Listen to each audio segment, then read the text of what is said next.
కామారెడ్డి జిల్లా విద్యాశాఖ క్రీడలు టూరిజం శాఖ ఇన్ఛార్జ్ అధికారి రంగ వెంకటేశ్వర గౌడ్ మాట్లాడుతూ 99 రోజుల ప్రజాపాలన ప్రగతి పథకంలో భాగంగా మే 18 నుండి 23 వరకు వివిధ కార్యక్రమాలు నిర్వహిస్తున్నట్లు తెలిపారు.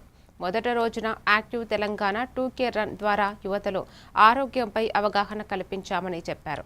జిల్లా కలెక్టర్ ఆశిష్ సాంగ్వాన్ ఆదేశాల మేరకు కబడ్డీ, ఖోఖో, క్రికెట్, రెజ్లింగ్ వంటి క్రీడా సంఘాల సహకారంతో విద్యార్థులకు స్కిల్ డెవలప్మెంట్ కార్యక్రమాలు నిర్వహిస్తున్నట్లు పేర్కొన్నారు. 18 నుండి 23 వరకు యూత్ వీక్ గా డిక్లేర్ చేసి వివిధ కార్యక్రమాలను రూపొందించుకోవడం జరిగింది. అందులో భాగంగానే మొదటి రోజు యువతను ఆరోగ్యంగా ఉంచుకోవడానికి ఫిట్ అండ్ యాక్టివ్ తెలంగాణగా మనము 2K రన్ను నిర్వహించుకోవడం జరిగింది. ఇందులో భాగంగా కామారెడ్డి అన్ని క్రీడా సంఘాల సహాయ సహకారాలతో వారి ఆధ్వర్యంలో మరియు గౌరవ కలెక్టర్ గారి ఆదేశానుసారము ఈ కార్యక్రమాలను నిర్వహించుకోవడం జరుగుతుంది. విద్యార్థుల్లో కానీ క్రీడాకారుల్లో కానీ ప్రతి రంగంలో నాయకత్వము అనేటువంటిది చాలా ఇంపార్టెంట్ రోల్ ప్లే చేస్తుంది.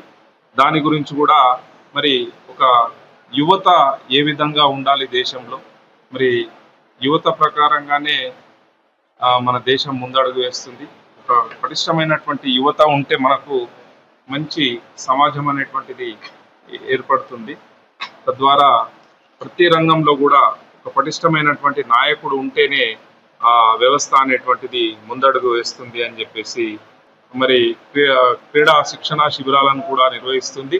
మరి ఈ క్రీడా శిక్షణ శిబిరాలు గ్రామీణ స్థాయిలో 10 శిక్షణ శిబిరాలు, మరి అర్బన్ స్థాయిలో 10 శిక్షణ శిబిరాలను ఏర్పాటు చేసి వృద్ధి చేస్తూ మరి వాటి